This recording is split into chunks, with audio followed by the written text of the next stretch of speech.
Okay, I want to explain the initial sound that we're getting here, explain how I got this set up.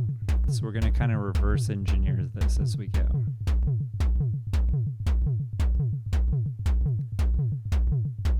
Okay, so I've got MIDI coming into here from Ableton Live that's kind of driving everything. I've got a clock and it's set to go out from the Dysmetria into the tempo of this other synthesizer. We've got over here an envelope. That envelope is going into the cutoff here. We've got that set to low pass. We have play stop being affected by the mult here, and the mult is getting the velocity output into the mult, and I have it in a mult just in case we want to send it anywhere else. We've got another mult going into the LFO rate. It's affecting that as well.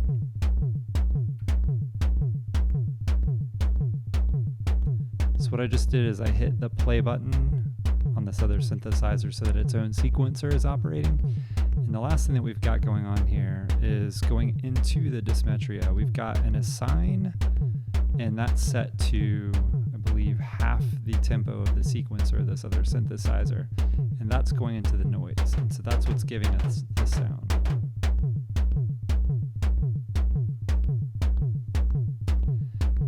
Now, what I want to show you is some of the cool modulations that you can get here on the Dysmetria itself, which is really where I want to focus our attention primarily here. So as you already heard, if we up the noise a little bit, that we almost get like a little bit of a snare sound going on there.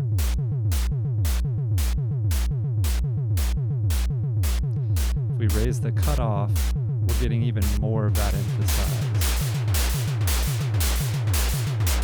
And you can hear the multiple hits that are coming in from this assign here. I think if we were to switch it over to, sorry, I just hit my camera, rookie mistake there.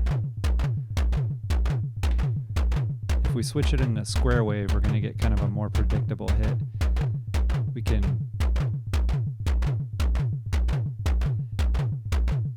and again, that LFO rate is being controlled by the velocity out of the Dysmetria into this other synth.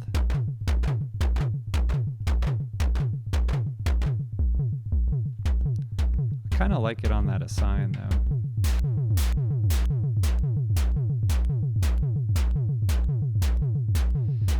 I've got, for this particular setting, I've got the decay set. It's not at 0. It's really close down there, but I found this little sweet spot where I feel like it's kind of giving me a nice galloping bass drum here. VCO1 could be set to a square wave, but I kind of like it on the triangle there. VCO2 is not involved yet, but listen up when it gets involved. It's kind of cool. So if you're performing this, the amp decay is going to be really nice for when you want really percussive sounds, and then you want those to really extend out a little bit more. You can lower the envelope generator or raise it up, but I kind of like it in the middle here, but that's something you can play around with a little bit as well. Resonance gets weird. I like it, but it's not really what I'm going for on this particular patch here. I really like kind of performing with the cutoff on this one, the noise, and kind of in conjunction with each other. If you got a band pass, not too bad too. Like it really sounds pretty cool there. Get some weird stuff going on with that. But I kind of like it at this spot here. I think this is kind of the sweet spot. The envelope generator over here for the the second oscillator, it's just a little bit above the second mark here. And we can kind of play with that, but not too much. Again, there's kind of a sweet spot with some of these patches that you'll find, and it's not always at the extremes. Sometimes it really is kind of in between somewhere. So I really like that one. Now we can raise the FM, and you can kind of play around with this too, where we've got a noise or VCO2. And again, that's at the extreme, but maybe there's a nicer spot that you can find there. And if you combine that with some noise and the cutoff, you're kind of getting a little bit of a harsher, more industrial sound.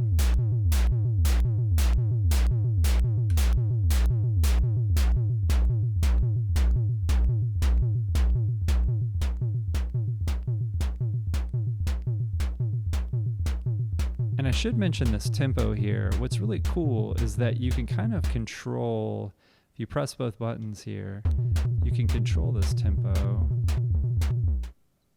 and bring it in faster, or if you put it back down,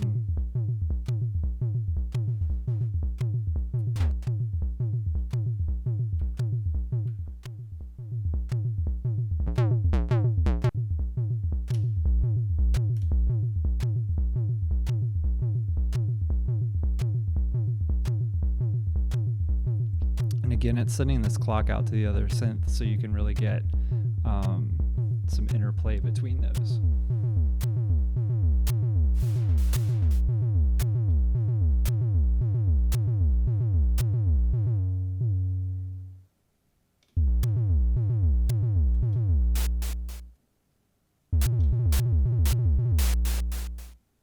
It's a little too fast.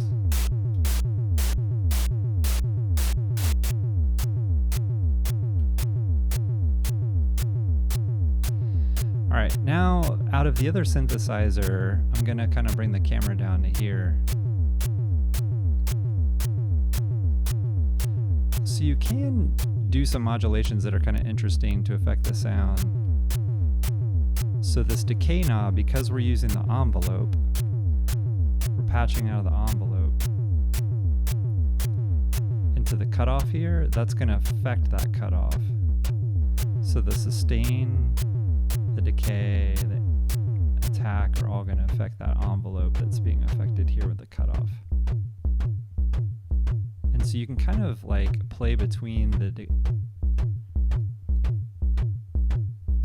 so I just adjusted the amp decay on the Dysmetria a little bit, and we adjusted the decay on this other synth, and the interplay between these two I think I find to be pretty interesting.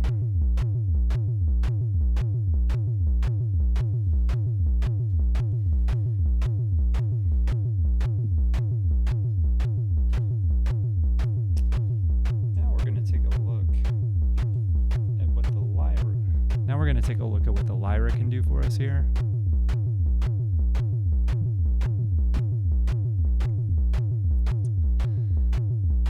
I've got these nice coins here to help with the trick, the loop op trick with Lyra, to get it playing just on one tone at a time. But we're not using those today. We're just using the effects unit. So first I want to take a look here at the mix. We're going to bring in some distortion.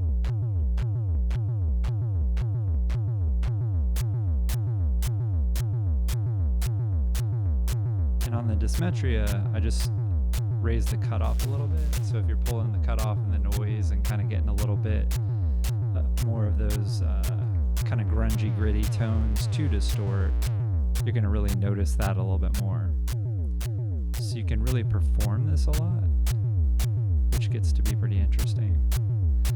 But I think the most interesting effect running the Lyra through here is a technique I call the drunk drums. And as you bring up the mix on the delay here, so I've got modulation kind of off, the time set a little bit up from 0 and something almost halfway. And then you start bringing in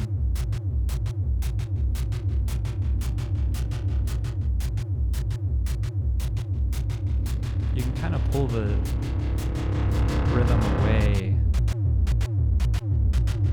and then bring it back in.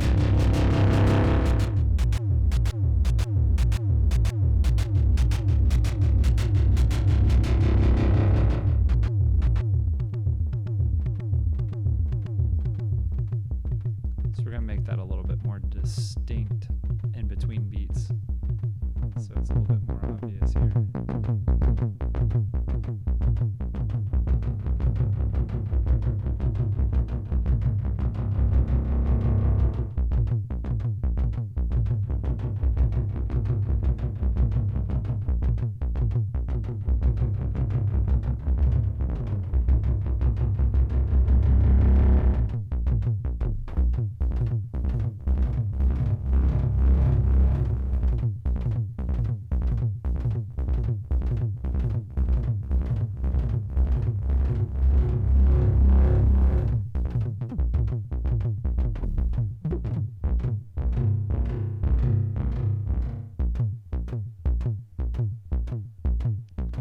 So that's that. I think there's some pretty cool effects that you can get there.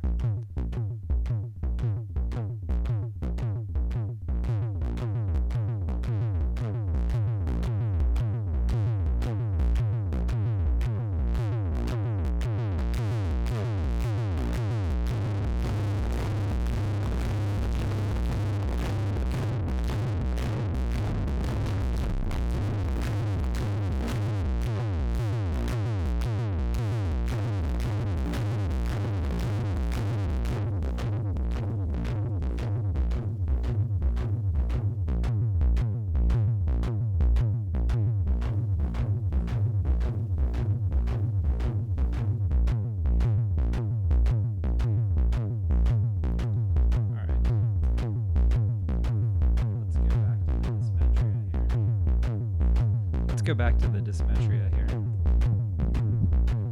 and we'll finish up. So if you want to change what the Dysmetria is doing, it's easier to do this at a slower tempo. So we're going to not too slow, there'll be too many beats apart, but we slowed down the tempo here. Or I should say, technically, I think we've slowed down the divisions is what you're doing when you're holding down those two buttons together. Now, if I'm to pull this up here on the velocity, first step, you're going to start hearing a difference in how this thing is performing. I'm just kind of doing this randomly here, but you would actually want to think it through. Get something interesting happening. But it's recording each position it gets to. It's recording the change in velocity if there's a change. And so if I wanted like less of that snare sound, probably just record a bunch of changes down here.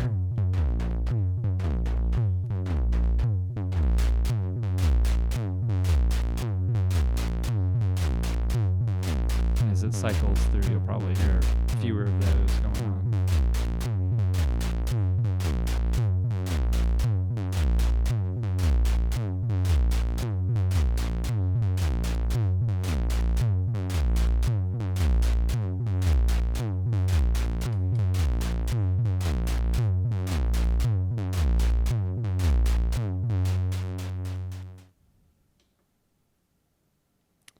So that's it. Those are some of the tricks that you can do. I'm still learning a lot about it, and some of you will probably point out some things that I might have missed. So comment below if you've got any good ideas, and have a great day.